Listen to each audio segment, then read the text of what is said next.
Hello dear students, welcome back again to this another 5 minute session, जिसमें 5 minute के अंदर हम कोई भी एक टॉपिक अच्छे से क्रिस्टल क्लियर रिवाइज करने वाले। सो आज का हमारा टॉपिक है हेरिडिटी से बायोलॉजी का पार्ट है, जिसमें हम देखने वाले हैं मोनोहाइब्रिड क्रॉस के बारे में। इस टॉपिक के अंदर, इस सेशन के अंदर मैं आपको कंप्लीट लिखना बताऊंगी कि किस तरह से आपको मोनोहाइब्रिड क्रॉस अगर एग्जाम में पूछा जाता है, बहुत सीबीएसई एंड आरबीएसई, अगर जिस भी तरह से आपको पूछा जाता है तो आपको किस तरह से आंसर को अपना फ्रेम करना है, किस तरह से लिखना है, सब कुछ आज हम इस सेशन में देखने वाले। तो स्टार्ट करते हैं। So first of all we have monohybrid cross. Mono means single, hybrid that we are making the some mix match varieties. तो सिंगल टाइप की जीन हम इसमें लेने वाले, कोई भी gene whatever you like. जैसे एग्जाम्पल बहुत ईजी सा, हमें टॉल ड्वार्फ वाला और हाइट वाला कैरेक्टर का एग्जाम्पल लेके हमें बुक में एनसीईआरटी में एक्सप्लेन कर रखा है, तो हम उसी के साथ में चलेंगे। So if he have the character of height, height किसी इंसान की या तो ज़्यादा लंबी हो सकती है या छोटी हो सकती है, इसे हम टॉल कह रहे हैं, इसे हम ड्वार्फ कह रहे हैं इन साइंटिफिक लैंग्वेज। अगर मैंने हाइट का कैरेक्टर लिया, हाइट के कैरेक्टर में अगर मैं कह रही हूँ कि कोई दो चीज़ें हो सकती है, या तो एक चीज़ डोमिनेंट होगी, एक चीज़ रिसेसिव होगी। मैं बोल रही हूँ यार इसमें टॉल वाला कैरेक्टर है वो डोमिनेंट है, यानी मोस्ट ऑफ द पीपल और most of the plants are getting taller character और taller trait as their in offsprings. तो अगर मैं टॉल वाला कैरेक्टर ले रही हूँ तो मैं इसको कैपिटल टी से डिनोट कर दूंगी। This is the complete gene.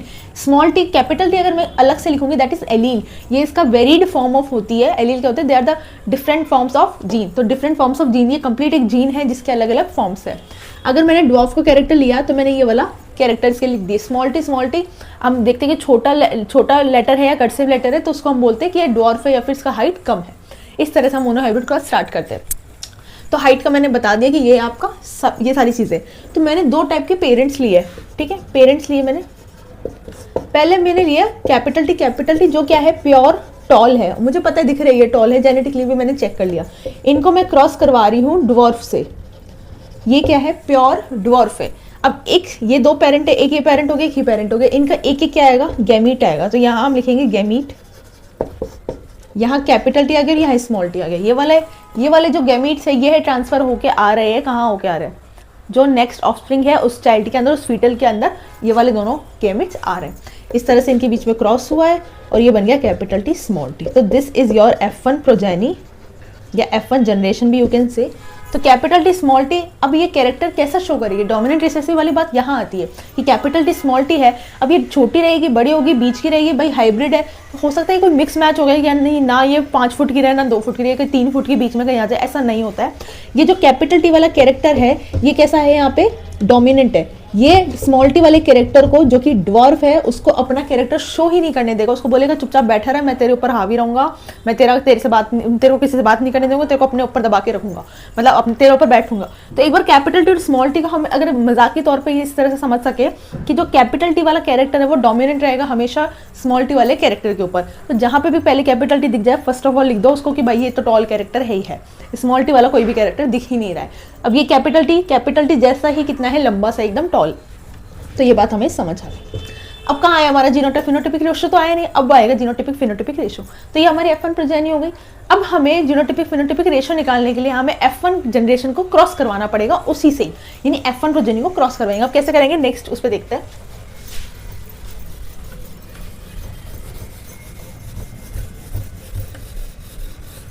तो ये हमारे पास F1 into F1 is called selfing. अब हम सेल्फिंग करा रहे हैं, हमारे पास capital T small T capital, ये वाले हमारे पास कैरेक्टर आ गए थे। अब ये हमारे पास में पेरेंट हो गए। अब ये किस तरह से क्रॉस करेंगे? इसके लिए हमने क्या बना दिया? टेबल बना दी है। या फिर हम सीधा ऐसे लिख सकते हैं कि ये इस तरह से क्रॉस करे। कैपिटल टी इधर आ गया, एक इधर से आ गया, एक कैपिटल टी इधर से आ गया, एक स्मॉल टी इधर से आ गया, एक कैपिटल टी इधर से, स्मॉल टी। आप इसमें आराम से देख पा रहे हैं कि ये कैपिटल टी तीनों में आ रहा है। तो ये जो तीनों में जो कैपिटल टी आ रहा है, क्या बोल रहा है कि इसको अपना, दूसरे वाले को अपना कोई भी वजूद नहीं देने देगा, ना उसको अपना कोई कैरेक्टर दिखाने देगा। ये खुद का कैरेक्टर लेके बैठ जाएगा। तो हर जगह यहाँ टॉल लिख दो, ये टॉल। अब इसका क्या? ये होमोजाइगस कंडीशन, ये सारी हेटेरोजाइगस, ये हेटेरोजाइगस थी और ये होमोजाइगस थी, ये भी होमोजाइगस में टॉल बन गया, हेटेरोजाइगस में ड्वार्फ बनेगा। ड्वार्फ इसलिए बनेगा क्योंकि यहाँ कैपिटल टी नहीं है, स्मॉल टी क्या करेगा? अब अपना प्रभाव शो करेगा, अपना पूरा कैरेक्टर, पूरा ट्रेट अच्छे से दिखाएगा। तो ये जो इसका जो साइज होगा इस प्लांट का, ये प्लांट कैसा होगा? ड्वार्फ होगा।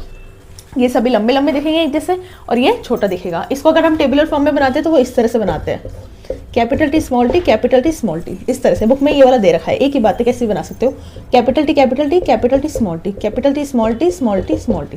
तो ये वाला आ गया आपका होमोजाइगस कंडीशन, जो कि क्या है, रिसेसिव होमोजाइगस है। तो यहाँ आप लिख भी सकते हो this is recessive homozygous condition.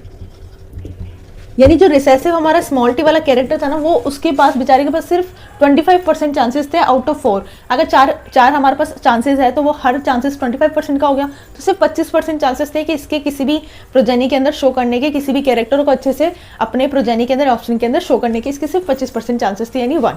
अगर हम देखें कि इसका फिनोटिपिक और जीनोटिपिक रेशो क्या है, सबसे पहले फिनोटिपिक जीनोटिपिक रेशो का समझ लेते हैं, मतलब क्या है। So this is phenotypic and genotypic ratio. Phenotypic P से फिनोटिपिक, पी से फिजिकल अपीयरेंस, यानी फिनोटिपिक रेशो में वो होते हैं वो प्लांट जिनको मैं देख के बता दूं कि अच्छा इसके प्लांट की पत्तियां हरी है, इसकी पिंक है, या फिर जो भी फ्लावर इसका इस कलर का उस कलर का है, तो दिस इज द अपीयरेंस जो मैं देख के बता पा रही हूँ। Genotype is something, genetic composition क्या है, G for genotype, G for genetic composition, हमेशा याद रखना है। जीनोटिपिक कंडीशन में मैं देख पा रही हूँ कि उनके, देख नहीं पा रही हूँ एक्चुअली, मैं उनका पूरा डीएनए एक्सट्रैक्ट करके लैब में उसको कल्चर वल्चर करके अच्छे से देख पा रही हूँ कि अच्छा इसका जीन का ये संबंध है, इसका जीन का इस चीज़ से रिलेट करते हैं, उस चीज़ से। तो जेनेटिक कंपोजिशन हम देख के नहीं बता सकते, किसी भी इंसान का या फिर किसी भी प्लांट का देख के नहीं बता सकता। तो दिस इज समथिंग कि जो हम देख के बता पा रहे कि अच्छा लंबा है, छोटा है, क्या हाइट है। जीनोटिपिक रेशो समथिंग जो हम मॉलिक्यूलर बेसिस पे पता कर पा रहे हैं डीएनए के एक्सट्रैक्शन से। तो फिनोटिपिक रेशो इज 3:1। ये आपको याद है, अच्छे से सबको याद है, क्योंकि मैं क्या बता रही हूँ, ये कैसा हुआ 3:1 कैसे हुआ, मैं बताती हूँ। कि यहाँ पे सबसे पहले कि टॉल का कैरेक्टर आपको दिख रहा है, ये प्योर टॉल है, टॉल दिख रहा है यहाँ पे, ये भी टॉल है दिख रहा है, ये भी टॉल है, और ये छोटा दिख रहा है। तो मैंने बोला कि 4 में से 3 तो बड़े हैं और 1 छोटा है, तो मैंने लिख दिया 3 बड़े, ये टॉल के लिए लिख दिया और ये डॉर्फ के लिए लिख दिया। डब्बा बना दो, उसको क्रॉस कर दो, मतलब उस पर बॉक्स लगा दो ताकि अच्छे से सेपरेट आउट हो जाए। अब मुझे समझ में आ गया, पर जब मैं जैसे ही जीनोटिपिक इनको खोल के पूरा मॉलिक्यूलर लेवल पे देख रही हूँ तो मुझे पता चल रहा है अच्छा यहाँ तो कुछ ना कुछ गड़बड़ हुई है भाई साहब। यहाँ हुआ है, ये तो बिल्कुल प्योर टॉल है, इसमें दोनों कैपिटल टी, तो ये तो टॉल है ही है, कोई इसको दो राय नहीं है इसके अंदर। पर जैसे मैंने इस वाले प्लांट की स्टडी किया, इसका मॉलिक्यूलर बेसिस पे पूरा एक्सट्रैक्शन किया डीएनए का, तब मुझे पता चला कि इसमें एक तो स्मॉल टी है, मतलब इसमें मिलावट हुई है कहीं ना कहीं जाके। फिर मैंने इसको देखा तो इसमें भी सेम चीज़ थी कि कहीं ना कहीं इसके अंदर चेंजेस हुआ है। हालांकि मुझे ये चीज़ पता है कि ये वाली चीज़ रिसेसिव है तो कैरेक्टर शो नहीं कर सकती, बट मुझे ये भी पता है कि अगर ये रिसेसिव कैरेक्टर शो नहीं कर सकती तो होमोजाइगस में करेगी, और अभी नहीं कर सकती इसका ये मतलब ही नहीं कि आगे जाके कभी नहीं करेगी। तो दैट मीन्स कि ये जीनोटिपिकली क्या है, एक हाइब्रिड कंडीशन है। और स्मॉल टी मैंने जब देखा तो मेरे को पता चला प्योर होमोजाइगस कंडीशन है जिसके अंदर ड्वार्फ प्लांट बन रहा है। अब मुझे पता चल जाएगा ये तो क्या है, एकदम प्योर का प्योर क्या है प्योर का प्योर, एकदम प्योर क्या है, ये टॉल है। तो अब ये प्योर एक, ये 4 में से सिर्फ एक प्योर टॉल है, तो ये मैंने 1 यहाँ लिख देती हूँ, 1 लिख दिया, ठीक है। फिर मैं रेशो लगा रही हूँ, रेशो वाला साइन। फिर मैं देख रही हूँ कि ये दोनों कैसे है, हाइब्रिड है, दोनों ही हाइब्रिड है, चाहे कैपिटल टी इधर लिखा हो चाहे इधर लिखा हो, कोई फर्क नहीं पड़ता, स्मॉल टी इधर लिखो, एक ही बात है, दोनों हाइब्रिड है। तो 2 है 4 में से, एक तो ये हो गया, बच्चे कितने 3 में से 2 कितने हाइब्रिड, तो 2 लिख दो, ये 2 लिख दिया।